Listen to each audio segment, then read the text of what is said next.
सर्व आत्मीय बंधूंना नमस्कार। मी मुकुंद देशपांडे, विज्ञान भारती।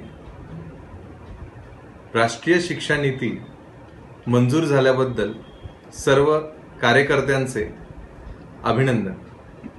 अनेक वर्षाचा संघर्ष आणि आपल्या महान राष्ट्राला समर्पक असं राष्ट्रीय धोरण हे आज जाऊन आपल्या सगळ्यांच्या समोर आलंय। या नवीन शिक्षा नीतीच्या अंमलबजावणीसाठी आपण सर्वांनीच कसोशीने प्रयत्न करण्याचे ठरवले।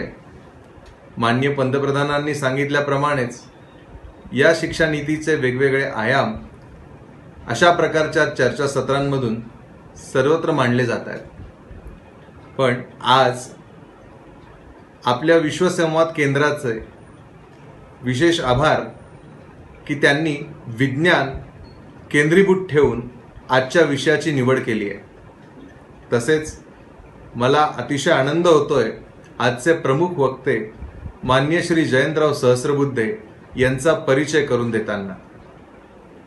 माननीय जयंतराव हे विज्ञान भारतीचे राष्ट्रीय संघटन मंत्री असून स्वतः BSc टेक मुंबई विद्यापीठातनं त्यांनी इलेक्ट्रॉनिक इंजिनिअरिंग या विषयात केलंय। 1989 नंतरच शिक्षण पूर्ण झालं आणि भारत मातेच्या सेवेसाठी या राष्ट्रीय कार्यासाठी त्यांनी स्वतःचं अवघं आयुष्यच अर्पून टाकलंय।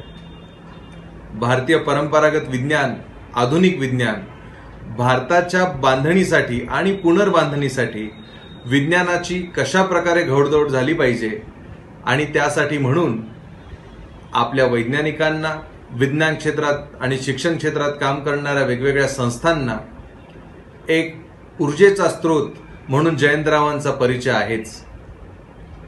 आजचा विषय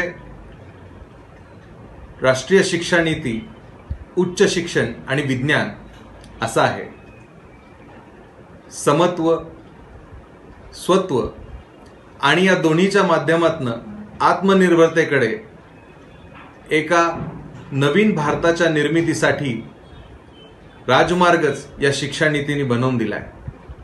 कौशल्य विकास, शिक्षणाच्या अर्धवट राहून गेलेल्या अशा प्रवासाला पुन्हा एकदा नव्याने सुरुवात करून तो पूर्ण करावा आणि शिक्षणाच्या माध्यमातून स्वतःचं, समाजाचं उन्नयन करून घ्यावं अशी संधी या नवीन राष्ट्रीय शिक्षा नीतीमुळे पुन्हा एकदा सर्व समाज घटकांना समसमान मिळणार आहे।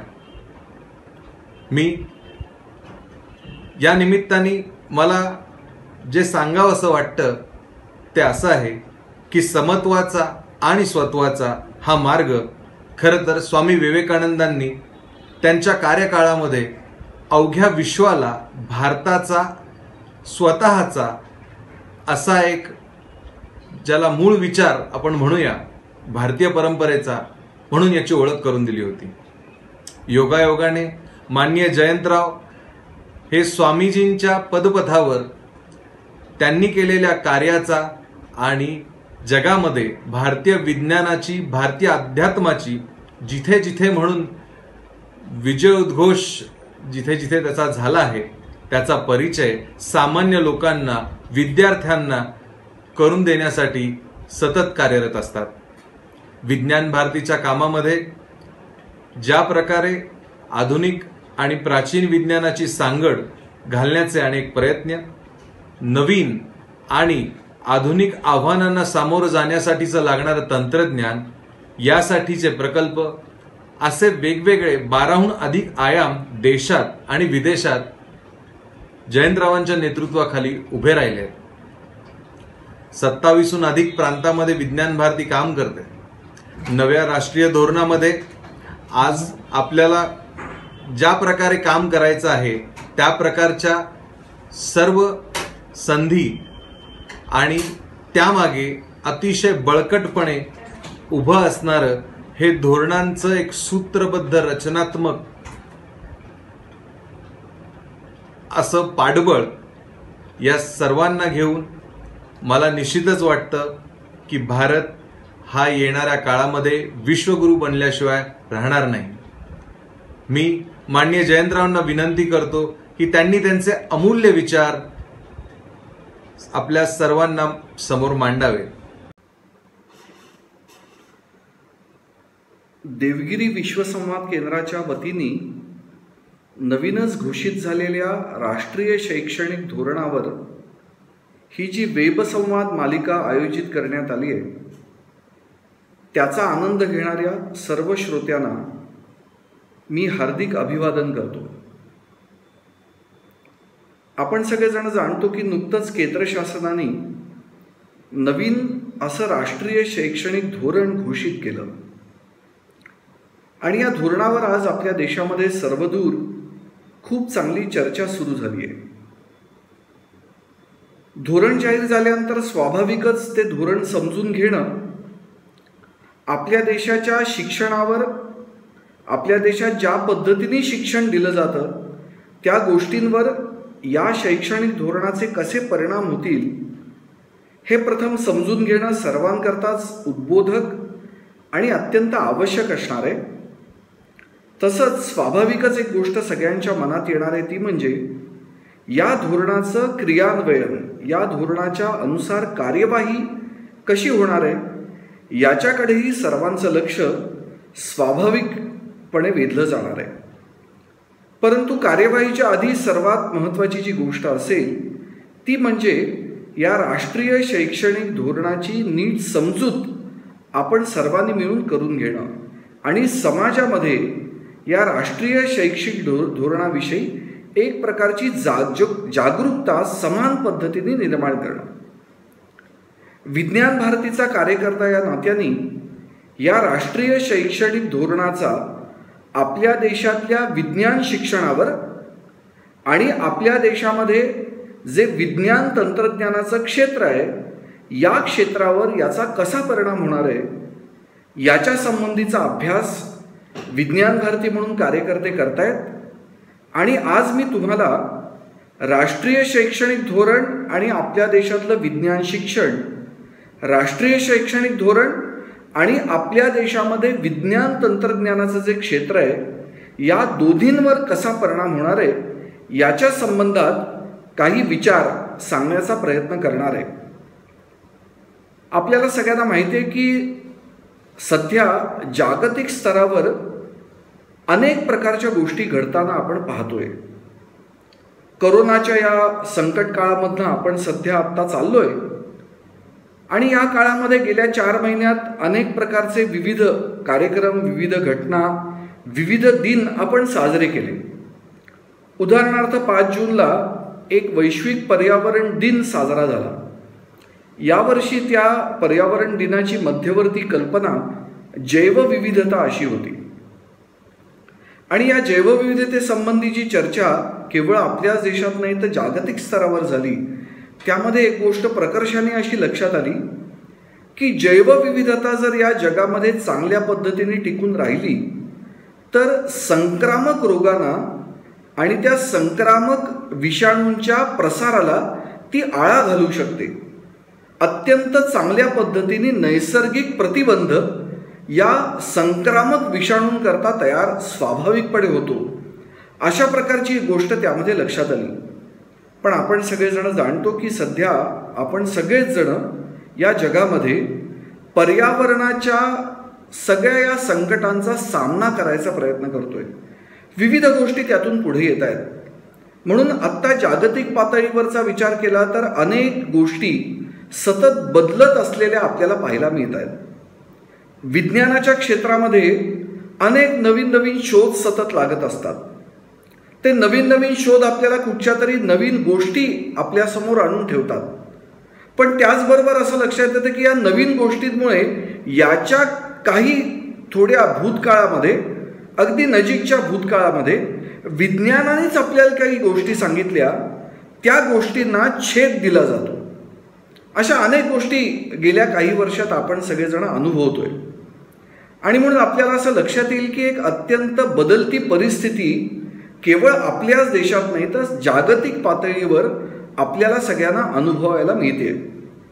आणि स्वाभाविकच या सगळ्या जागतिक स्तरावरच्या बदलत्या पार्श्वभूमीवर भविष्याकडे वाटचाल करत असताना या सगळ्या परिस्थितीशी सुसंगत अशा प्रकारचं शैक्षणिक धोरण आपल्याला तयार केलं पाहिजे, याची जाणीव आपल्या देशातल्या शिक्षण क्षेत्रातल्या धोरणांना होती आणि त्यांनी या सगळ्या आपल्या देशातल्या आणि जागतिक पातळीवर होणाऱ्या बदलांचा योग्य तो वेध घेत आणि त्याला अनुरूप सुसंगत अशा प्रकारचं राष्ट्रीय धोरण शिक्षणाचं हे तयार करायचा प्रयत्न केला आणि हा एक अत्यंत यशस्वी प्रयत्न आहे असं आपल्याला या नवीन राष्ट्रीय शैक्षिक धोरणाचा अभ्यास केल्यानंतर लक्षात येतं. यातलं एक अत्यंत ठळक वैशिष्ट्य आपल्याला जर काही लक्षात आलं असेल, ज्यांनी कोणी याचा अभ्यास केलाय त्यांच्या लक्षात आलं असेल, तर ते असं आहे की प्रथमच आपल्या देशाचा जो एक वैभवशाली असा ज्ञानाचा वारसा आपल्यापर्यंत येऊन पोचलाय, त्याच्या प्रकाशामध्ये हे नवीन राष्ट्रीय शैक्षणिक धोरण विकसित झालं. ही एक अत्यंत महत्त्वाची अशी गोष्ट आहे, आपल्या देशाच्या दृष्टीने अत्यंत महत्त्वाची गोष्ट आहे. कारण ज्या गोष्टीसाठी आपण स्वतंत्र झालो तीच गोष्ट नेमकी आपल्या देशाच्या शैक्षणिक धोरणात किंवा शिक्षणामध्ये आपल्याला दिसत नव्हती आणि त्याची खंत आपल्या देशातल्या अनेकांच्या मनामध्ये होती. ती खंत या निमित्ताने नाहीशी होणार आहे. हे स्पष्टपणे आज आपल्याला या राष्ट्रीय शैक्षिक धोरणाकडे पाहिल्यानंतर लक्षात येतं की आपल्या देशातला जो फार मोठा श्रेष्ठ असा ज्ञानाचा वारसा आहे, त्या वारशाच्या प्रकाशामध्ये ही नवीन राष्ट्रीय धोरणाची गोष्ट विकसित करण्यामध्ये ही धोरणं किंवा हे राष्ट्रीय धोरण ज्यांनी विकसित केलं त्या सर्वांना यश मिळालंय असं आपल्याला निश्चितपणे लक्षात येऊ शकेल. आपल्याला हे लक्षात घेतलं पाहिजे आणखी की एक चांगली गोष्ट या राष्ट्रीय शैक्षिक धोरणात आली ती अशी आहे की भारत केंद्रित अशा प्रकारचा विचार हे राष्ट्रीय शैक्षिक धोरण ठरवताना झालेला आपल्याला प्रकर्षाने लक्षात येईल. भारत केंद्रित याचा अर्थ काय, तर आज आपल्याला अनेक पाठ्यक्रमातली पुस्तकं पाहताना आपल्याला एक गोष्ट प्रकर्षाने जाणवते की त्यातली अनेक उदाहरणं ही विदेशातली असतात. आपल्या देशामधली उदाहरणं त्यामध्ये अत्यंत कमी अशी लक्षात येतात. काही जण असं म्हणतात की जागतिक पातळीवर किंवा जागतिकीकरणाचा जो परिणाम होतोय त्याचा हा स्वाभाविक प्रतिबिंब त्याचं या शिक्षणामध्ये उमटतं. पण एक महत्त्वाची गोष्ट यातून लक्षात अशी आली आहे की आपल्या देशाविषयीची कमी माहिती आणि जगाविषयीची अधिक माहिती की ज्याच्याशी आपला कधीच संबंध नाही, अशी एक विचित्र स्थिती यातून तयार होते. म्हणून स्वाभाविकच या राष्ट्रीय शैक्षिक धोरणामध्ये भारत केंद्रित शिक्षण ही एक अत्यंत महत्त्वाची गोष्ट सूत्र म्हणून ठेवण्यात आली आहे. एक उदाहरण विज्ञान क्षेत्रातल्या अनेकांना माहिती असेल की कानपूर IIT मध्ये डॉक्टर हरिश्चंद्र वर्मा हे प्रोफेसर भौतिक विज्ञानाचे अत्यंत नावाजलेले म्हणून सगळ्यांना परिचित आहेत. त्यांनी कन्सेप्ट्स ऑफ फिजिक्स या नावाने पुस्तक लिहिलं. आज IIT मध्ये प्रवेश करणारा प्रत्येक विद्यार्थी हे पुस्तक निश्चितपणे वाचतो, अभ्यासतो आणि ज्यांनी यशस्वीपणे या पुस्तकाचा अभ्यास केला तो खात्रीपूर्वक IITची प्रवेश परीक्षा उत्तीर्ण होऊ शकतो, असा गेल्या सुमारे 20 वर्षाचा अनुभव आहे. हे डॉक्टर हरिश्चंद्र वर्मा हे विज्ञान भारतीशी जोडलेले आहेत आणि त्यांना मी जेव्हा पहिल्यांदा अनेक वर्षांपूर्वी भेटलो तेव्हा त्यांना विचारलं की ही कल्पना तुमच्या मनात कशी आली की असं एक पुस्तक लिहिलं पाहिजे.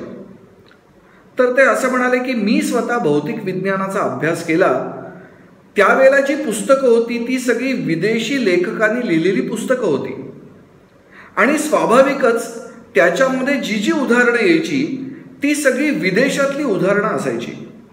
आणि मी जेव्हा भौतिक विज्ञान शिकत होतो त्यावेळेला कधीच स्वतःला त्या उदाहरणांशी जोडून घेऊ शकलो नाही. मनामध्ये अनेक कसरती करायला लागल्या तेव्हा ती गोष्ट त्या भौतिक विज्ञानाच्या सिद्धांताची माझ्या लक्षात येऊ लागली. माझ्या लक्षात असं आलं की मी असं पुस्तक लिहिलं की ज्याच्यामधली अनेक उदाहरणं, घटना, प्रसंग हे भारतीय जीवनाशी जोडलेले आहेत आणि त्या प्रसंगांच्या आधारे भौतिक विज्ञान शिकवायचा जर प्रयत्न केला आणि अशा प्रकारे पुस्तक लिहिलं गेलं तर आपल्या भारतीय विद्यार्थ्यांना ते अत्यंत चांगल्या पद्धतीने भौतिक विज्ञान समजून देऊ शकेल. आणि म्हणून मी हा प्रयत्न केला आणि माझ्या या पुस्तकातली सर्वच्या सर्व उदाहरणं या भारताच्या मातीशी जोडलेली आहेत. आणि आपल्याला सगळ्यांना आश्चर्य वाटेल की अशा प्रकारचं पुस्तक लिहिल्यानंतर त्यांचा अनुभव असा आहे की प्रतिवर्षी भौतिक विज्ञानासारख्या क्लिष्ट विषयाची ही पुस्तकं लाखोच्या संख्येने खपतात. म्हणजे प्रत्यक्ष हे उदाहरण विज्ञानाच्या क्षेत्रातलं सगळ्यांच्या लक्षात असं आलं की भौतिक विज्ञानाचं पुस्तक भारताला केंद्रबिंदू मानून भारत केंद्रित अशा प्रकारचं त्याचं स्वरूप ठेवून लिहिलं तर ते भारतीय विद्यार्थ्यांना चटकन भौतिक विज्ञान लक्षात आणून देऊ शकतं. आणि अशा प्रकारचे जे अनेक प्रयोग झाले आणि ते सफल यशस्वी झाले त्यातून ही गोष्ट प्रकर्षाने लक्षात आली की आपल्या देशातलं शिक्षण हे भारत केंद्रित शिक्षण असलं पाहिजे. आणि ही या शैक्षणिक धोरणाची एक आणखी वैशिष्ट्यपूर्ण अशी गोष्ट आहे. आपल्याला सगळ्यांना माहिती आहे की आपल्या देशात विज्ञानाचं शिक्षण जे दिलं जातं, आत्ता अनेक जण त्याचे अनुभव घेतात. तर आपल्या देशातल्या अनेक शाळांमध्ये विज्ञानाच्या शिक्षणाकरता जी मूलभूत गोष्ट आवश्यक असते अशी प्रयोगशाळाच अस्तित्वात नाही. अत्यंत चांगल्या शहरांमधनं महाराष्ट्राच्या मुंबई पुण्यासारख्या शहरांमध्ये सुद्धा चांगल्या चांगल्या शाळांमधनं विद्यार्थ्यांना प्रयोग हे केवळ दाखवले जातात. अत्यंत चांगल्या शाळांमधला सुद्धा अनुभव असाच आहे की शाळांमध्ये प्रयोग शिक्षकांच्या द्वारे दाखवले जातात, विद्यार्थी प्रत्यक्ष प्रयोग ते करत नाहीत. म्हणजे विज्ञानाच्या शिक्षणाला अत्यंत जी मूलभूत गोष्ट आवश्यक आहे तीच नसलेली आपल्याला पाहायला मिळते आणि एक फार मोठी कमतरता आहे. अशा अनेक गोष्टी आपल्याला आपल्या देशाच्या विज्ञान शिक्षणात आज पाहायला मिळतात. आणि आपल्याला असं लक्षात येतं की विज्ञानाचा आधार जो प्रयोग आहे त्या प्रयोगातनं जी निरीक्षणं आपण करू शकतो त्या निरीक्षणातनं निष्कर्ष काढतो आणि त्यातून ज्या गोष्टी आपल्याला लक्षात येतात निसर्गातली अनेक रहस्य आपल्याला उलगडत जातात, ती गोष्टच आपल्या शिक्षणातनं हरवलेली आहे हे आपल्याला लक्षात येतं. पण या राष्ट्रीय शैक्षणिक धोरणामध्ये विचार असा मांडला गेलाय की आपलं हे जे शिक्षण आहे ते शिक्षण कसं असलं पाहिजे तर फक्त माहिती विद्यार्थ्यांपर्यंत पोहोचवणं म्हणजे शिक्षण नाही, तर विद्यार्थ्यांना आपण कसं शिकलं पाहिजे हे शिकवायचा प्रयत्न शिक्षणाच्या द्वारे झाला पाहिजे. आणि नेमकी हीच गोष्ट या राष्ट्रीय शैक्षणिक धोरणात सूत्र म्हणून मानण्यात आलेली आहे. ही अत्यंत महत्त्वाची गोष्ट आहे. शिक्षण याचा अर्थ शिक्षकाने केवळ माहिती आणि माहितीचे डोंगर विद्यार्थ्यांपर्यंत पोचवायचे याला शिक्षण म्हणत नाहीत. तर एखादी गोष्ट आपल्यासमोर आल्यानंतर ती योग्य पद्धतीने आपण समजून घेऊ शकतो का, ती गोष्ट नीट बघून त्यातून काही निष्कर्ष काढू शकतो का, अशा प्रकारचा स्वतःच शिकायचा प्रयत्न झाला पाहिजे. आणि शिकणं स्वतः आपणहून ही क्षमता आपल्याला मिळाली पाहिजे. आणि अशी क्षमता प्रत्येक विद्यार्थ्यामध्ये निर्माण करणं की ज्यातून तो स्वतःच शिकत जाईल अशा प्रकारचं शिक्षण आपल्याला आपल्या देशात करता आलं पाहिजे. आणि या राष्ट्रीय शैक्षणिक धोरणामध्ये हे सूत्र एक प्रधान असं सूत्र मानलं गेलंय. आपल्याला सगळ्यांना माहिती आहे की आपल्या देशातला श्रेष्ठ ज्ञान परंपरेचा वारसा हा या सगळ्यांमध्ये एक अत्यंत मोठा मार्गदर्शक सूत्र म्हणून आपल्याला मिळालेला आहे. आणि जेव्हा आपल्या देशाच्या या सगळ्या श्रेष्ठ अशा ज्ञान परंपरेचा वारसा आपण समजून घेतो तेव्हा आपल्याला अनेक गोष्टी उलगडत जातात. त्याचं प्रतिबिंब या शैक्षणिक धोरणात आपल्याला पाहायला मिळेल. लहानपणी मी एक गोष्ट आपल्या देशातल्या शैक्षणिक पद्धतीविषयी ऐकली होती असं आज मी म्हणू शकतो अशा काही शब्दांमध्ये. पण लहानपणी ती गोष्ट कथेच्या रूपाने मी ऐकली. आयुर्वेदामध्ये जीवक नावाचे एक आचार्य आयुर्वेदाचा अभ्यास करतात, त्यांना ते चांगले माहिती आहेत. हे जीवक जेव्हा शिकत होते त्यावेळच्या पद्धतीप्रमाणे गुरुकुलामध्ये राहून आपल्या शिक्षकांबरोबर ते शिकत होते. ते अत्यंत बुद्धिमान होते आणि त्यामुळे त्यांना असं वाटायचं की बाकीच्या सगळ्या विद्यार्थ्यांपेक्षा मी सरस आहे, श्रेष्ठ आहे, माझी बुद्धिमत्ता, माझी स्मरणशक्ती या गोष्टी चांगल्या आहेत. आणि असं वाटत असल्यामुळे त्यांनी एकदा शिक्षकांना असं, आपल्या गुरूंना असं सांगितलं की मला असं वाटतंय की माझं शिक्षण पूर्ण झालंय, मला तुम्ही आता गुरुकुल सोडायची अनुमती द्या. गुरुंनी त्याला नकार दिला. जीवकांच्या असं लक्षात आलं की काहीतरी गोष्ट माझ्यात आणखी कमी आहे, ती अजून मला पूर्ण केली पाहिजे, म्हणून ते काही दिवस थांबले. पण मनाचा संयम फार काही टिकला नाही आणि त्यांनी शेवटी आपल्या गुरूंकडे विनवणी केली की मला तरी असं वाटतंय ठामपणे की माझं शिक्षण आता झालेलं आहे, मला तुम्ही बाहेर जायला अनुमती दिली पाहिजे. जी काय माझी परीक्षा तुम्हाला घ्यावीशी वाटते ती घ्या. आणि म्हणून ही आपल्या विद्यार्थ्याची इच्छा लक्षात घेऊन गुरुनी जीवकाला असं सांगितलं की आपल्या आश्रमाच्या, गुरुकुलाच्या आसपास या एका विशिष्ट क्षेत्रामध्ये तू जा आणि अशी एक वनस्पती मला आणून दाखव की ज्या वनस्पतीमध्ये कोणताही औषधी गुणधर्म नाही. जीवकाला वाटलं ही तर अत्यंत सोपी परीक्षा आहे.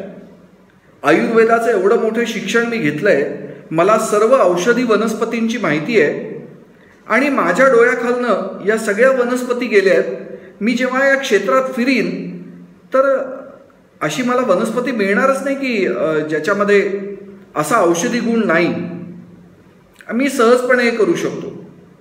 म्हणून हे जीवक गेले आणि खूप मोठ्या कालावधीनंतर परत आले आणि गुरुंना असं म्हणाले की मला अशी एकही वनस्पती मिळाली नाही की ज्याच्यामध्ये औषधी गुणच नाही. आणि हे उत्तर ऐकल्यानंतर गुरुंनी ताबडतोब तत्क्षणी जीवकांना असं सांगितलं की अरे तुझं शिक्षण पूर्ण झालं बरं का. म्हणजे जे आपण ज्ञान दिलं, जी माहिती दिली ती प्रत्यक्ष जीवनात आपल्याला उपयोगात आणता येते का, अशा प्रकारची परीक्षा गुरुंनी या जीवकाची घेतलेली होती. आणि जेव्हा जीवक यामध्ये उत्तीर्ण झाले त्याच वेळेला त्यांच्या गुरुंनी त्यांना गुरुकुल सोडण्याची परवानगी दिली आणि असं सांगितलं की तुला योग्य ती दीक्षा मिळालेली आहे, तुझं शिक्षण पूर्ण झालंय, आता मानवाच्या कल्याणाकरता या शिक्षणाचा तू उपयोग कर, त्याकरता तू मुक्त आहेस. म्हणजे आपल्या देशामध्ये जी काही माहिती विद्यार्थ्याला दिली, जे काही ज्ञान विद्यार्थ्यामध्ये ओतायचा प्रयत्न केला, त्याचा व्यावहारिक उपयोग अत्यंत उत्कृष्टपणे करायची क्षमता या विद्यार्थ्यामध्ये आली आहे का, अशा प्रकारचा अनुभव गुरुजी घ्यायचे आणि ती परीक्षा असायची. अशा प्रकारच्या अनेक गोष्टी आपल्या देशामध्ये परंपरेमध्ये आपल्याला लक्षात येतील आणि या शैक्षणिक धोरणामध्ये नेमकी ही गोष्ट अधोरेखित केलेली आपल्याला पाहायला मिळेल. या शिक्षण धोरणामध्ये इंग्रजीमध्ये याचं जे वर्णन आहे त्यामध्ये असं म्हटलंय की एक्सपिरियन्शियल लर्निंग म्हणजे अनुभवात्मक शिक्षण, या गोष्टीवर विशेष भर देण्यात आला आहे. आणि हा भर हा उच्च शिक्षणामध्ये नसून अत्यंत लहान वयापासून शिक्षणामध्ये असं अनुभवजन्य शिक्षण दिलं पाहिजे, अशी गोष्ट या शैक्षणिक धोरणाच्याद्वारे निश्चित करायचा प्रयत्न केला गेला आहे. ही एक अत्यंत महत्त्वाची गोष्ट आहे. विशेषतः विज्ञान शिक्षणामध्ये प्रत्यक्ष अनुभूती हीच गोष्ट विज्ञान शिकवत असते आणि नेमकी हीच गोष्ट आपल्या देशातल्या विज्ञान शिक्षणामध्ये हरवलेली आपण बघत होतो. या नवीन राष्ट्रीय शैक्षिक धोरणामध्ये ही गोष्ट प्रकर्षाने त्यामध्ये उल्लेखली गेली आहे आणि असं म्हटलं गेलं आहे की आपल्या देशामध्ये केवळ विज्ञानच असं नाही तर आपल्या देशामधला प्रत्येक विषय हा अनुभवातून शिकवला गेला पाहिजे, अशा प्रकारची गोष्ट या शैक्षणिक धोरणात आपल्याला पाहायला मिळेल. आणि आपल्या देशातल्या विशेषतः विज्ञानाच्या शिक्षणाच्या दृष्टीने ही एक अत्यंत महत्त्वाची गोष्ट या शिक्षण धोरणातून समोर आलेली आपल्याला पाहायला मिळेल. आपल्याला सगळ्यांना माहिती आहे की आज विज्ञान युगात आपण आहोत आणि त्यामुळे आपल्यापैकी अनेकांना असं वाटतं की विज्ञानाचं शिक्षण घेणं म्हणजे जीवनातली सार्थकता आहे. आणि त्या विज्ञानामध्ये सुद्धा तंत्रज्ञानाचं शिक्षण घेणं, अभियांत्रिकीकडे जाणं किंवा वैद्यकीय शाखेकडे जाणं म्हणजे वैज्ञानिक सिद्धांतांचं उपयोजन ज्या शाखांमध्ये होतं अशा शाखांमध्ये जाणं हा एक मोठेपणा मानला जातो. आणि आपल्याला माहिती आहे की आपण सगळेच जण जागतिक पातळीवर काही ना काही केलं पाहिजे असं म्हणत असतो आणि म्हणून आपल्या देशामध्ये इंग्रज जरी गेले तरी सुद्धा आपल्या देशामध्ये इंग्रजीचं महत्त्व सतत स्वातंत्र्य मिळाल्यानंतर सुद्धा वाढत राहिलेलं आपल्याला अनुभवायला मिळालं. आपल्याला हे लक्षात घेतलं पाहिजे की जेव्हा विदेशी भाषेमधनं एखादी गोष्ट आपण शिकतो त्यावेळेला त्यातली जे आपण शिकतो त्यातली नेमकी गोष्ट समजून घेण्यामध्ये प्रचंड अडचणी निर्माण होत असतात. आपल्याला सगळ्यांना माहिती आहे की विज्ञानाच्या शिक्षणामध्ये तर अनेक असे शब्द ज्याला वैज्ञानिक शब्दावली असं आपण म्हणतो, हे अनेक शब्द मुळातले इंग्रजी पण नाही आहेत. म्हणजे इंग्रजीतनं जे शिक्षण घेतात त्यांना जे वैज्ञानिक शब्द त्या भाषेमधनं ऐकायला मिळतात किंवा त्यांना शिकावे लागतात ते शब्द ग्रीक किंवा लॅटिन मूळ असलेले आहेत. म्हणजे इंग्रजीतनं आपण शिकतो विज्ञान, पण त्याच्यामधली वैज्ञानिक शब्दावली आहे ती मात्र मूळ इंग्रजीतली नसून ती ग्रीक किंवा लॅटिन अशा प्राचीन भाषांमधनं आलेली आहे, ज्या भाषांशी आपला परिचयच नाही, ज्या भाषा आपल्या देशात शिकवल्या जात नाहीत. अशा भाषांमध्ये विज्ञानाची शब्दावली निर्माण झालेली आहे पश्चिमी जगतामध्ये आणि ती गोष्ट आपण शिकतो. आपला अनुभव असा आहे आपल्या देशातल्या विज्ञान शिक्षणाचा विचार केला तर की अनेक शब्द विज्ञान क्षेत्रातली लोक तोंडाने बोलत असतात, पण तो शब्द ऐकल्यानंतर त्याचा प्रत्यक्ष अर्थ त्यांना कधीच समजलेला नसतो असं लक्षात येतं. म्हणजे अनेक वर्ष विज्ञान शिकवून केवळ शाळेमध्ये नाही तर उच्च महाविद्यालयात विश्वविद्यालयामध्ये ज्यांनी विज्ञान शिकवलं त्यांना त्या शब्दाचा शब्द ऐकल्या ऐकल्या अर्थ कळत नाही, पण त्याची एक लांबलचक व्याख्या मात्र त्यांनी पाठ केलेली असते असं लक्षात येतं. म्हणून आपल्या देशामध्ये विज्ञानाच्या शिक्षणानंतर अगदी इंग्रजीमध्ये शिकवल्यानंतर सुद्धा विज्ञान अनेक मर्यादा येतात हे आज सिद्ध झालेलं आहे. या राष्ट्रीय शैक्षणिक धोरणामध्ये मातृभाषेतून शिक्षण या संबंधीचा फार मोठा आग्रह हा धरला गेलाच आहे, पण त्याबरोबर त्यामध्ये असं म्हटलंय की विशेषतः इयत्ता 6वी पासून पुढे विज्ञानाचं शिक्षण हे 2 भाषांमध्ये दिलं पाहिजे. एकतर स्वतःची मातृभाषा किंवा गृहभाषा किंवा क्षेत्रभाषा या 3 भाषांपैकी एक भाषा ही विज्ञान शिक्षणाची भाषा असली पाहिजे. आणि त्याचबरोबर या पद्धतीने आपल्या भाषेतनं आपण विज्ञान शिकलो तर विज्ञानाचे सिद्धांत अत्यंत सहजपणे आपल्यासमोर उलगडले जातात. त्या वैज्ञानिक सिद्धांताची नेमकी समजूत आपण करून घेऊ शकतो. ही जशी गोष्ट आपल्याला अत्यंत करणं आवश्यक आहे, त्याचबरोबर आपल्याला जागतिक पातळीवर सुद्धा काही ना काही काम करायचं हे लक्षात घेऊन इंग्रजीमध्ये सुद्धा विज्ञान आपण शिकून घेतलं पाहिजे. ही गोष्ट लक्षात घेऊन या शैक्षणिक धोरणामध्ये असं उल्लेखण्यात आलेलं आहे, आवर्जून सांगितलं गेलंय की आपल्या देशामध्ये 6वी पासून विज्ञान शिक्षण हे 2 भाषांमधून झालं पाहिजे. त्या शैक्षणिक धोरणामध्ये आपण पाहिलं तर आपल्याला स्वतःची भाषा म्हणजे काय तर एक स्वतःची मातृभाषा, गृहभाषा म्हणजे आपल्या घरात जी भाषा बोलली जाते, आणि तिसरी म्हणजे ज्या क्षेत्रामध्ये आपण राहतो ती क्षेत्रभाषा. या 3 पैकी एका भाषेमध्ये आपण विज्ञान शिकलो पाहिजे. 6वी पासून पुढे 6वी पर्यंत सर्व शिक्षण मातृभाषेत, 8वी पर्यंतही आहेच, पण त्याबरोबर विज्ञान शिक्षण मात्र 6वी पासून 2 भाषांमध्ये, इंग्रजी आणि स्वतःची भाषा म्हणजे जी भारतीय असेल त्यातले हे प्रकार मातृभाषा, गृहभाषा किंवा क्षेत्रभाषा, पण ही भारतीय भाषा असेल तर एक भारतीय भाषा आणि इंग्रजी अशा 2 भाषांमधनं आपल्या देशामध्ये इयत्ता 6वी पासून विज्ञान शिक्षण दिलं गेलं पाहिजे. अशा प्रकारची गोष्ट या शैक्षणिक धोरणाच्या द्वारे सुचवण्यात आलेली आहे आणि ही एक अत्यंत महत्त्वाची गोष्ट आहे, हे आपण लक्षात घेतलं पाहिजे.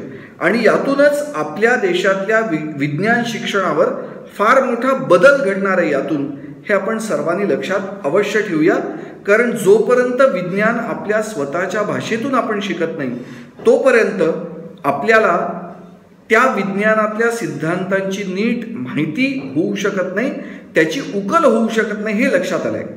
आणि याचे सर्वदूर परिणाम आपल्याला कसे पाहायला मिळतात तर डॉक्टर सुभाष काक नावाचे एक मोठे शास्त्रज्ञ आणि प्राध्यापक गेली 40 वर्ष अमेरिकेमध्ये आहेत आणि अमेरिकेतल्या एका प्रसिद्ध विद्यापीठामध्ये ते विद्युत अभियांत्रिकी इलेक्ट्रिकल इंजिनिअरिंगचे प्राध्यापक म्हणून कार्यरत आहेत.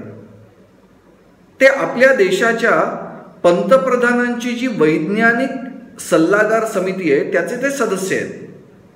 आणि दुसरे त्यांचे एक मित्र डॉक्टर मंजुल भार्गव, ज्यांना गणित या क्षेत्रातला जगातला सर्वोच्च पुरस्कार दिला गेला, फील्ड्स मेडल असं त्याला म्हणतात.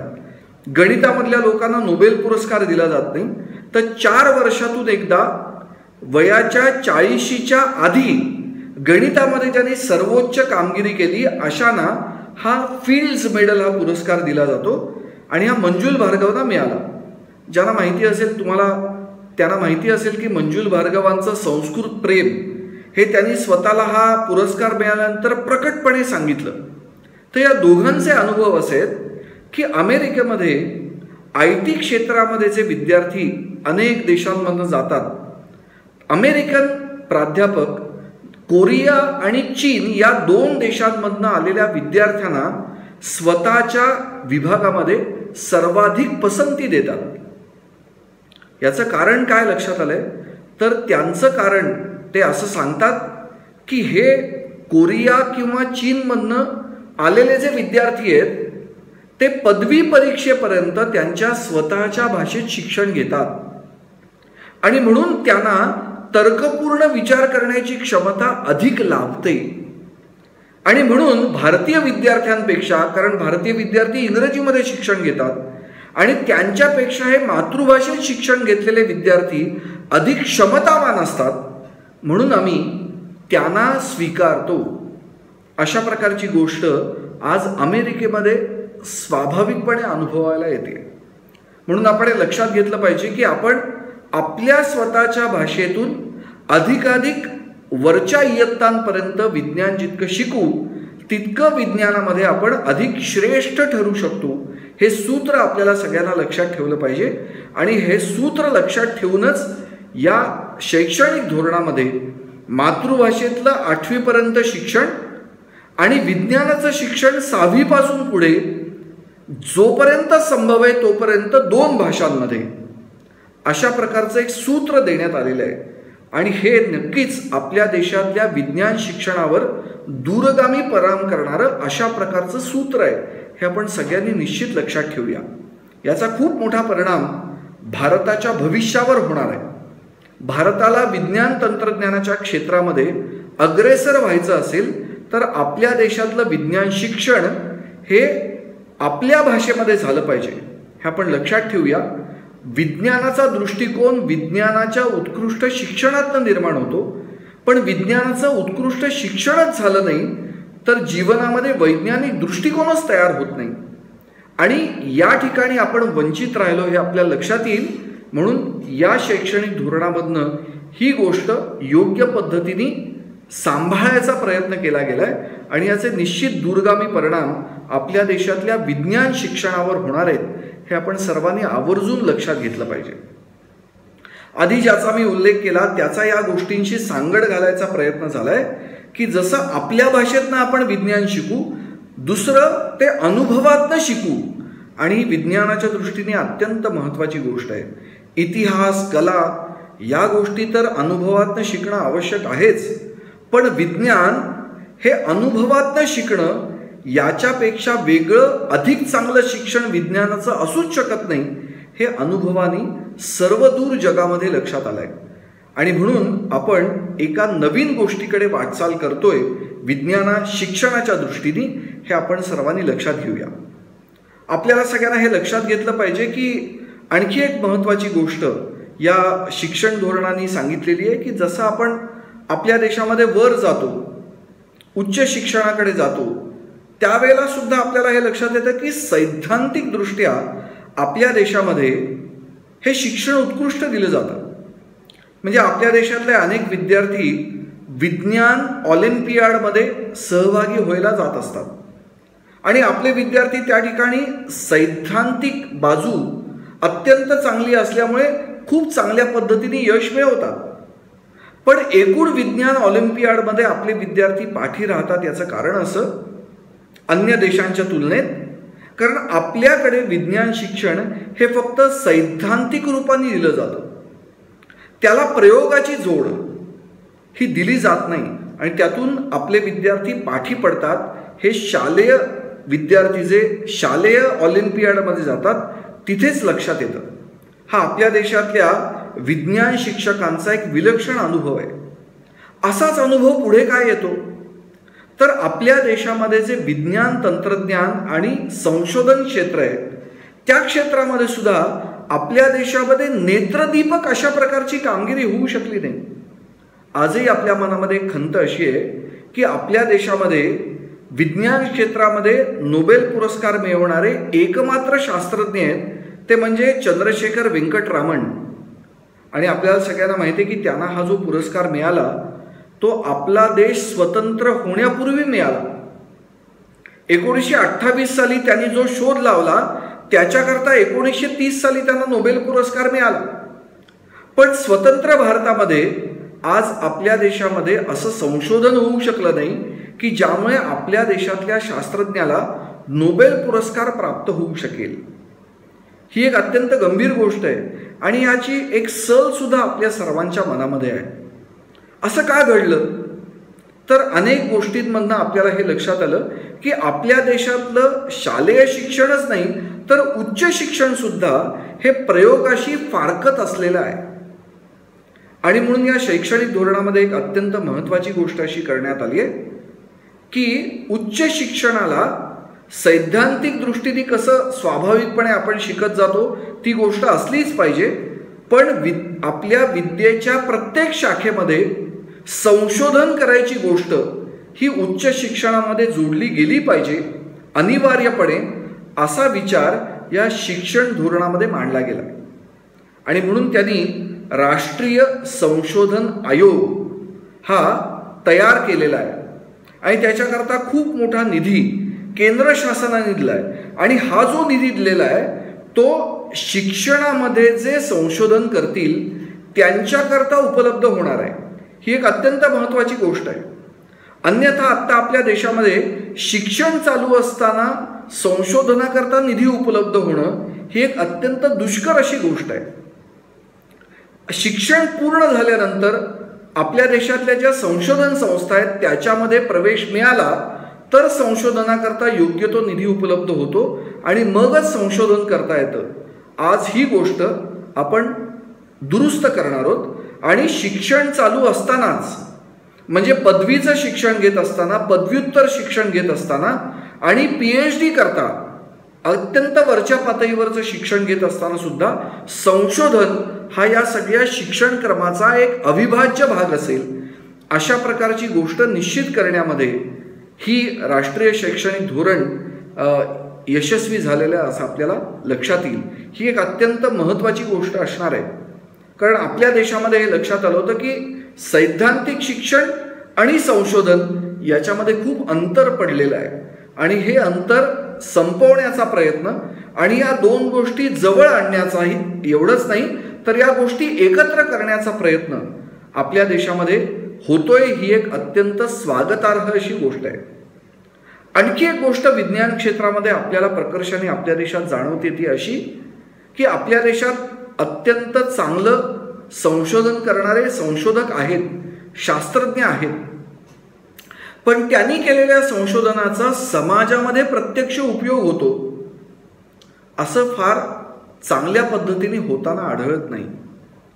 याचं एक कारण संशोधनाअंती असं लक्षात आलंय की शास्त्रज्ञाला स्वतःच्या विषयामध्ये उत्कृष्ट गती आहे, उत्कृष्ट ज्ञान आहे, त्याच्यामधलं त्याचं काम करणं हे अत्यंत उत्कृष्ट आहे.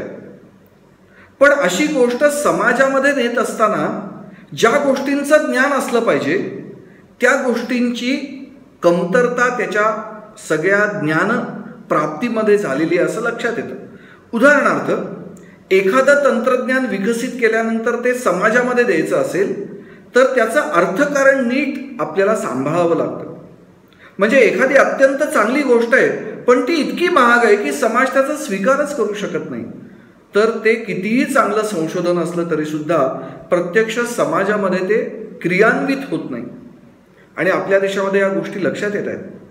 सामाजिक अभ्यास, ज्या लोकांकरता आपण संशोधन करून त्यांच्या प्रश्नांकरता उत्तर देणार आहोत, त्यांच्या प्रश्नांचं समाधान करणार आहोत, त्या प्रश्नांना समजून घ्यायचं असेल तर समाजाबरोबर राहून समाजाचा योग्य तो अभ्यास आपल्याला करता आला पाहिजे. ह्या गोष्टीची वानवा आपल्या देशामध्ये शिक्षणात लक्षात येते. विज्ञानाचं शिक्षण घेतोय म्हणजे केवळ विज्ञानाचं शिक्षण. अर्थतंत्र काय असतं, अर्थकारण कसं चालतं, बाजार हा कसा असतो, बाजारामधले अनेक प्रवाह कसे चालतात, लोकांचं जे जीवन आहे, सामाजिक जीवन आहे, त्यातल्या नेमक्या अडचणी कुठच्या आहेत, या गोष्टींपासून विज्ञान क्षेत्रातला विद्यार्थी सतत दूर राहिलेला असतो.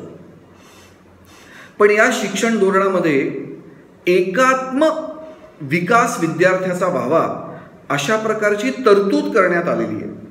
म्हणजे विद्यार्थ्याला जर भौतिक विज्ञान शिकायचं असेल आणि त्याला जर इतिहास शिकण्याची आवश्यकता असेल आणि त्याची रुची असेल तर तो भौतिक विज्ञान शिकता शिकता इतिहासाचंही शिक्षण चालू ठेवू शकतो. भौतिक विज्ञान शिकता शिकता, रसायन विज्ञान शिकता शिकता तो अर्थशास्त्राचाही अभ्यास करू शकतो. अशा प्रकारची सोय या शैक्षणिक धोरणाच्या द्वारे उपलब्ध करून द्यायचा प्रयत्न झाला आहे. आणि ही एक अत्यंत महत्त्वाची गोष्ट आहे. केवळ विज्ञानाचं शिक्षण हे समाजाकरता योग्य पद्धतीने उपयोगी असू शकत नाही.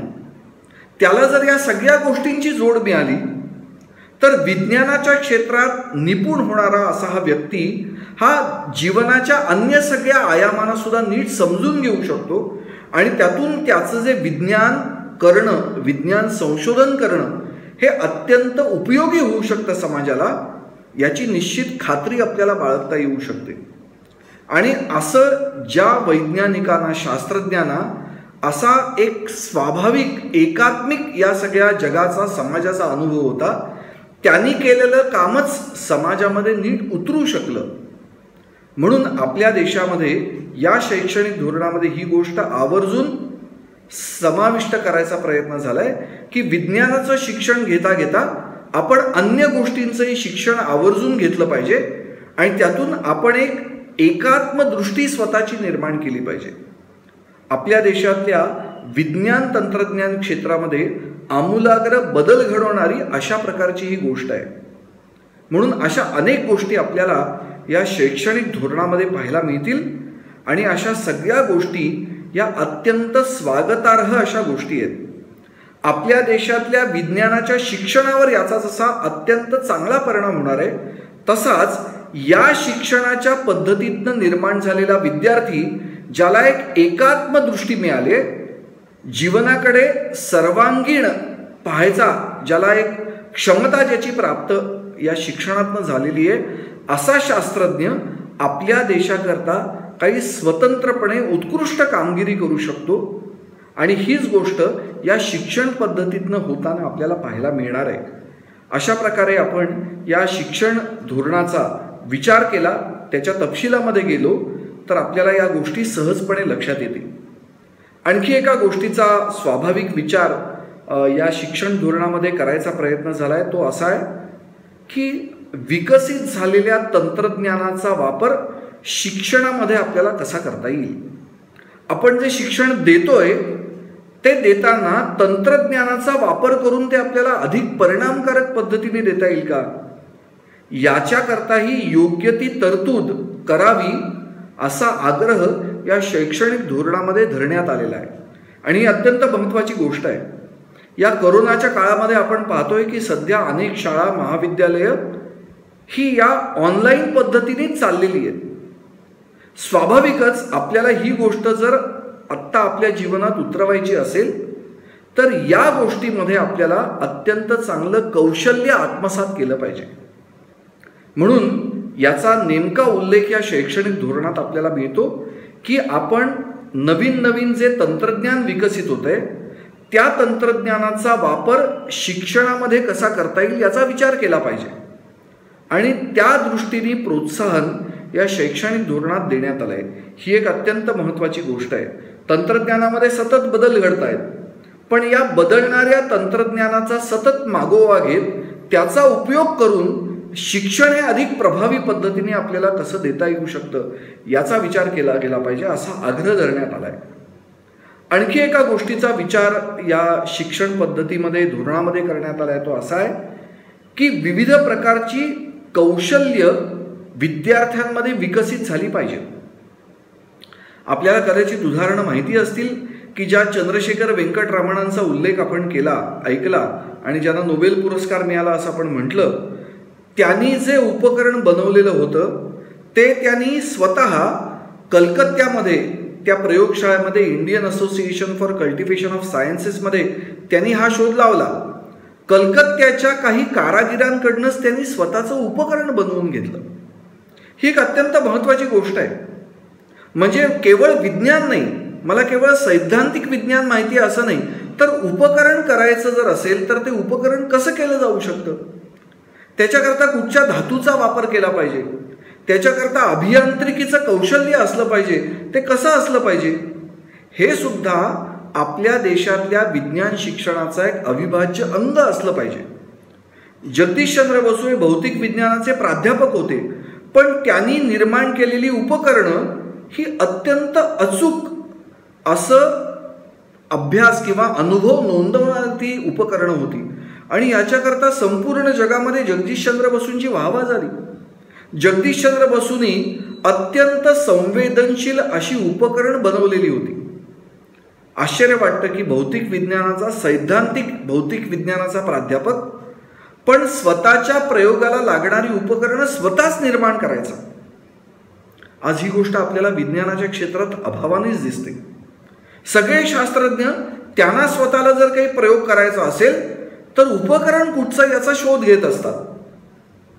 आजचं विज्ञान खूप पुढे गेलंय, त्याच्यातली गुंतागुंतही वाढले, पण ही गोष्ट निश्चितपणे आपल्याला लक्षात ठेवली पाहिजे की जगदीशचंद्र बसू, चंद्रशेखर वेंकटरमण आणि यापैकी अनेक शास्त्रज्ञांनी स्वतःच्या प्रयोगाकरता लागणारी उपकरणं स्वतःच बनवली. अशा प्रकारचं कौशल्य त्यांना त्यांचं शिक्षण घेत असताना कुठेतरी निश्चित मिळालेलं असलं पाहिजे. आणि नेमकी हीच गोष्ट या शैक्षणिक धोरणात आणायचा प्रयत्न झाला आहे. आपण हे लक्षात ठेवूया की विज्ञानाचं शिक्षण घेत असताना जसा सैद्धांतिक पाया आपला महत्त्वाचा असला पाहिजे, तो सैद्धांतिक पाया जीवनोपयोगी करायचा असेल तर त्याच्याकरता उपकरण बनवण्याचं कौशल्य सुद्धा शास्त्रज्ञाकडे असलं पाहिजे.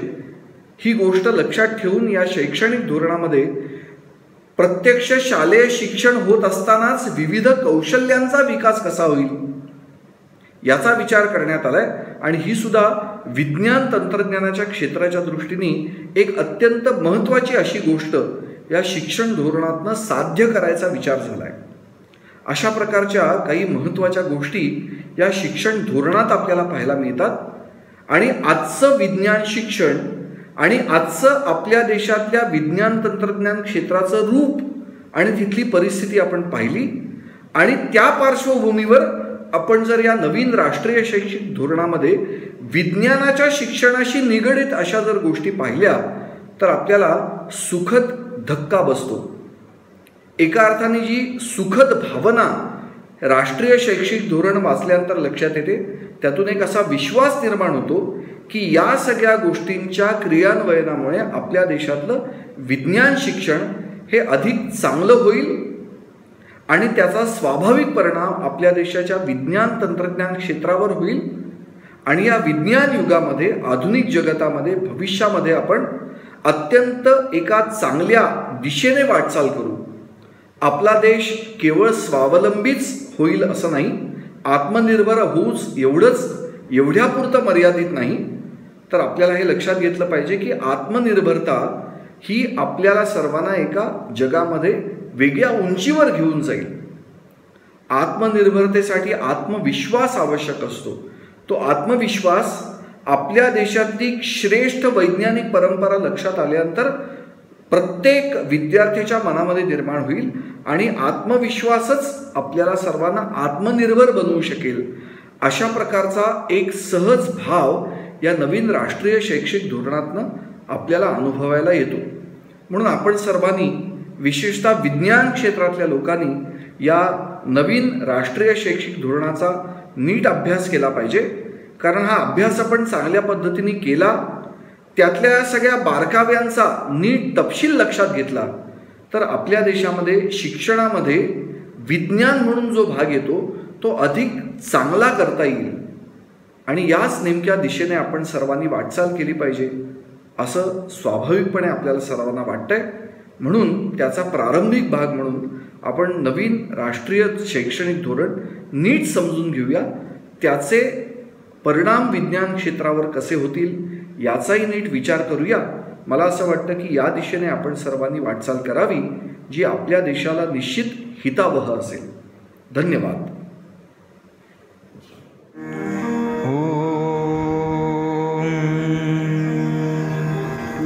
सर्वे भवन्तु सुखिनः, सर्वे सन्तु निरामयाः, सर्वे भद्राणि पश्यन्तु, मा कश्चित् दुःखभाग् भवेत्.